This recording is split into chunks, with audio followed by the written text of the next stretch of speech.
So guys, जैसा कि हमने पिछले एपिसोड में देखा कि जियोयान अपने बनाए हुए क्लोन को टेम्पर करने लग गया था। उसने अपनी फालन आर्ट फ्लेम का इस्तेमाल किया, जिससे स्पिरिचुअल बॉडी की एकमात्र कमी पूरी हो गई थी। अब कोई सोल पर काबू करने वाला स्ट्रेंज पर्सन भी जियोयान के क्लोन को नुकसान नहीं पहुंचा सकता था। Avonlea mountain blood pool fight भी जल्दी स्टार्ट होने वाली थी, इसलिए जियोयान तियानमू माउंटेन रेंज की एंट्रेंस पर पहुंच गया था, जहां सेंट्रल प्लेन्स के काफी सारे यंग पेटिशनर आए हुए थे। वहाँ विंड लाइटनिंग पवेलियन की यंग मिस फेंग किंगर भी अपने दो एल्डर के साथ वहाँ गई थी। वो जानती थी कि जियोयान ने north pavilion leader Feng Tian से निपटने के लिए एक स्पिरिचुअल बॉडी की मदद ली थी, इसीलिए उसे लग रहा था कि जियोयान की पावर मामूली है और तियानमू माउंटेन रेंज में कोई भी यंग पेटिशनर के अलावा प्रवेश नहीं कर सकता था और वहाँ यंग पेटिशनर को भी अपनी एबिलिटी पर ही डिपेंड रहना पड़ता था। फिर अब हम देखते हैं कि तियानमू माउंटेन रेंज में जाने का पोर्टल ओपन हो जाता है।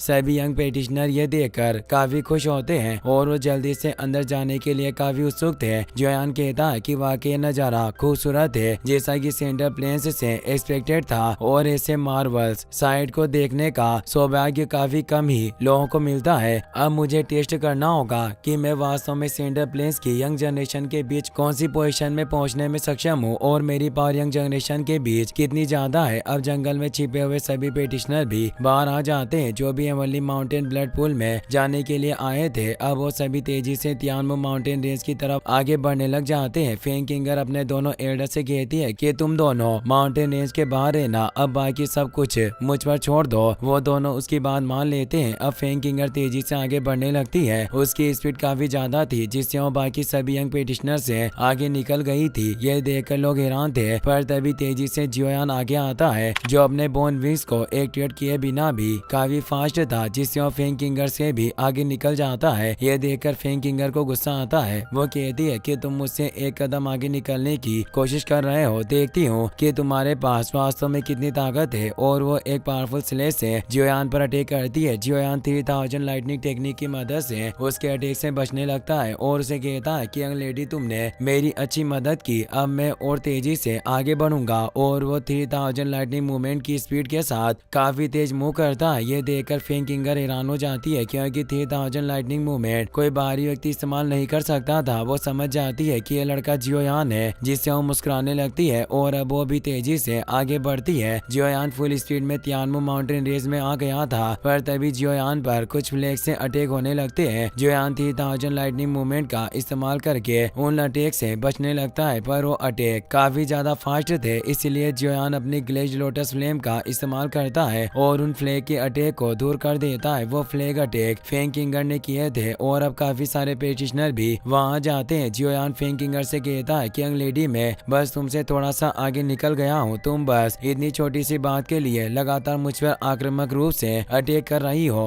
वास्तव में मैंने विंड लाइटनिंग पवेलियन से जैसी उम्मीद की थी, तुम्हारा स्वभाव बिल्कुल वैसा ही है। फेंग किंगर कहती है कि तुमने मेरे विंड लाइटनिंग पवेलियन के 9 एवनली लाइटनिंग प्रिजन फॉर्मेशन को तोड़ दिया और नॉर्दर्न विंड लाइटनिंग पवेलियन के लीडर फेंग तियान के हाथों से बच निकले। वास्तव में तुम्हारी काफी अच्छी खासी रेपुटेशन होगी और मैं जानती हूँ कि तुम जियोयान हो। सभी ये नाम सुनकर चौंक जाते हैं। सेंट्रल प्लेस में अब हर कोई जियोयान को जानने लगा था। लोग बातें करते हैं कि वही जियोयान है जिसने विंड लाइटनिंग पवेलियन के हेडर चेन युन को मारा था। जियोयान फेंग किंगर से कहता है कि मैंने चेन युन को इसलिए मारा क्योंकि वो खुद ही मेरे हाथों से मरना चाहता था। अगर तुम भी उसका बदला लेने की कोशिश करना चाहती हो तो मैं वादा करता हूँ कि मैं तुम्हारी मौत तक तुम्हारा साथ दूंगा। फेंग किंगर कहती है कि वाकई तुम काफी ज्यादा एरोगेंट तरीके से बात करते हो, तुम्हें अपनी पावर पर काफी घमंड है, पर फिलहाल मुझे तुम्हारे साथ समय बर्बाद करने में कोई दिलचस्पी नहीं है। मैं पहले एवनली ब्लड माउंटेन पुल पर पहुंचना चाहती हूं, जहां पहुंचकर ही हम अपनी शिकायतों का निपटारा करेंगे। उम्मीद करती हूं कि तुम उस ब्लड माउंटेन पुल में पहुंचने की काबिलियत रखते हो। ये सुनकर वो वहां से निकल जाती है। जियोयान भी तेजी से वहां से निकल जाता है। यह देखकर लोग काफी निराश होते हैं और वो भी वहां से जाते हुए कहते हैं कि अफसोस की बात है कि इन दोनों के बीच लड़ाई नहीं हुई।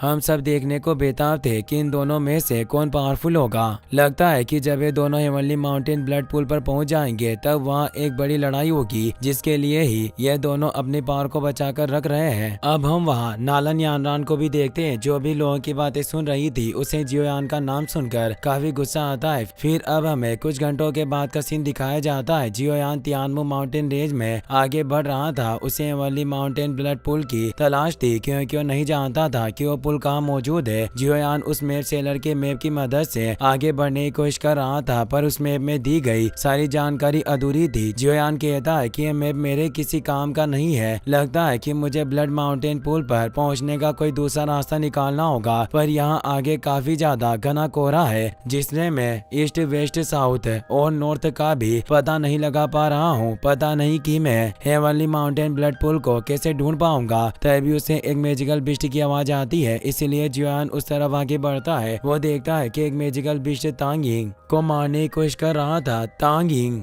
10,000 स्वॉर्ड पवेलियन का मेंबर था। वो आगे से हट जाता है, जिससे वो मैजिकल बिस्ट एक पत्थर से टकरा जाता है, पर उसे कुछ नहीं होता। और अब वो मैजिकल बिस्ट तेजी से कई सारे आइस शार्ट को क्रिएट कर लेता है। ये देखकर जियोयान हैरान होता है और कहता है कि रैंक 6 का मैजिकल बिस्ट है। वह बिस्ट शार्ट से तांगिंग पर अटैक कर रहा था, पर तांगिंग काफी फास्ट था। वह आसानी से उन सभी शार्ट से बचने लगता है और अब वो अपनी स्वॉर्ड को बाहर निकाल कर एक स्लैश में ही उस रैंक 6 के मैजिकल बिस्ट को मार डालता है। ये देखकर जियोयान भी थोड़ा हैरानी से कहता है कि इसके पास काफी तेज शॉर्ट ड्रॉइंग स्पीड है। तांगिंग को पता चल गया था कि कोई उस पर नजर रख रहा है, इसीलिए वो कहता है कि सर आपने मुझे काफी वक्त से देख लिया है। जियोयान नीचे आता है और उसे कहता है कि मैं बस यहाँ से गुजर रहा था, इसीलिए आपको टेंशन लेने की कोई जरूरत नहीं है। तांग आदर पूर्वक उसे अपना नाम बताता है और कहता है कि मैं 10,000 स्वॉर्ड पवेलियन से हूँ, पर मैंने तुम्हें पहले कभी नहीं देखा। जियोयान भी उसे अपना नाम बताता है, तो इससे वो हैरान होता है और कहता है कि तुम वही जियोयान हो जो अभी फिलहाल विंड लाइटनिंग पवेलियन के साथ एक लड़ाई में फंस गया था। जियोयान कहता है कि हमारे बीच बस कुछ झगड़े हुए थे, इसीलिए ये सिर्फ छोटी मोटी बातें हैं। तांगिन कहता है कि छोटी छोटी बातें फेतियान जैसे सनकी को अपने पवेलियन से बाहर नहीं निकाल सकती। तुम्हारी पावर काफी और बेरिंग होगी। ऐसा लगता है कि इस ब्लड पूल की लड़ाई में मेरा सामना एक और स्ट्रॉन्ग प्रतिद्वंदी से होने वाला है। और जियोयान को बताता है कि मेरे पास ज्यादा बातों का समय नहीं है, पर मैं उम्मीद करता हूँ कि हेवनली माउंटेन स्टेज पर हमारी दोबारा मुलाकात होगी। उस समय शायद हमें सहयोग करने का अवसर मिले, जिससे हम दोस्त बन जाएंगे। जियोयान खुश होता है कि वो उसकी मदद से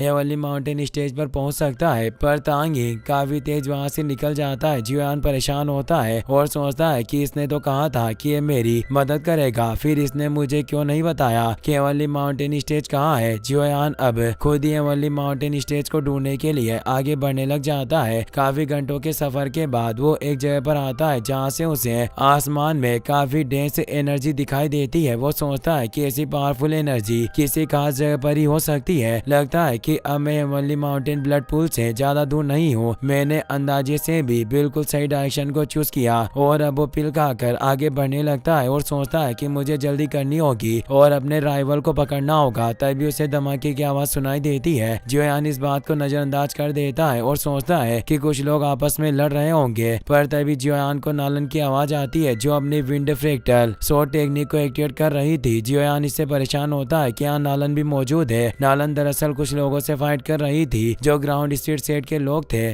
जो नालन के पास मौजूद साइकिक व्हाइट फॉक्स को हासिल करना चाहते थे। उस जगह पर हडेस पवेलियन का यंग लीडर वांग चेंग भी मौजूद था, पर वो कुछ नहीं करता और वो लड़ाई को देखने के मजे ले रहा था। नालन काफी कमजोर हो चुकी थी। ग्राउंड स्पीड सेट का डिसिपल हुआंग तियान नालन से कहता है कि अगर तुम समझदार हो तो आज्ञाकारी तरीके से वो साइकिक वाटर फॉक्स मुझे सौंप दो, अन्यथा तुम जानती हो कि हमारा ग्राउंड स्पीड सेट एक फुल के जैसी लड़की को कैसे नष्ट कर सकता है। नालन उन्हें कहती है कि तुम अपनी बकवास बंद करो, मैं तुम्हें कभी साइकिक वाटर फॉक्स नहीं दूंगी। तो तीनों ग्राउंड स्पीड सेट के डिसिपल अपनी पावर से नालन पर अटैक करने लगते हैं, पर नालन उन अर्थ अटैक से बच रही थी, इसीलिए वो तीनों अपने अटैक को और ज्यादा फास्ट कर देते हैं। इसीलिए नालन उन अटैक से बचते हुए अपने 2Q विंग्स को एक्टिवेट कर लेती है और वहां से भागने लगती है, पर वो डिसेबल अपनी पावर से 2 स्फीयर को कास्ट कर लेता है, जिससे वो नालन पर अटैक करता है। नालन मौका रहते उन स्फीयर से बच जाती है, पर वो इससे नीचे आ जाती है, जिससे वो तीनों ग्राउंड स्पीड सेक्टर से घेर लेते हैं और अपने ग्राउंड ड्रॉइंग पिजन को एक्टिवेट कर लेते हैं, जिससे नालन के चारों ओर एक एनर्जी केज बन जाता है जिसमें वो फंस चुकी थी। इसीलिए वो अपने मल्टीपल शॉट टेक्निक के वोर्टेक्स को क्रिएट कर लेती है, जिससे वो उस ग्राउंड ड्रॉइंग प्रिजन को नष्ट करने लगती है। पर ये ग्राउंड स्पीड सेक्टर के डिसेबल वांग तियान की एक चाल थी। वो अपनी ग्राउंड स्पीड टेक्निक को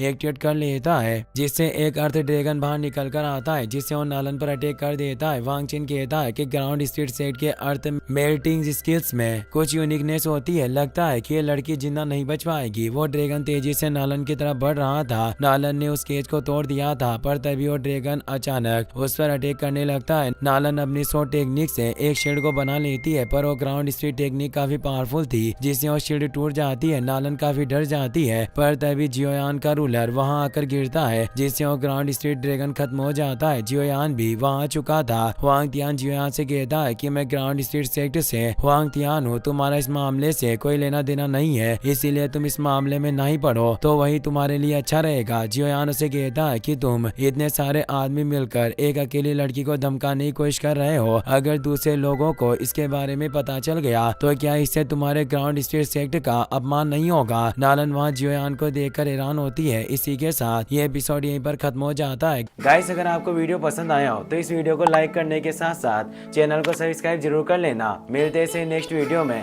थैंक्स फॉर वॉचिंग।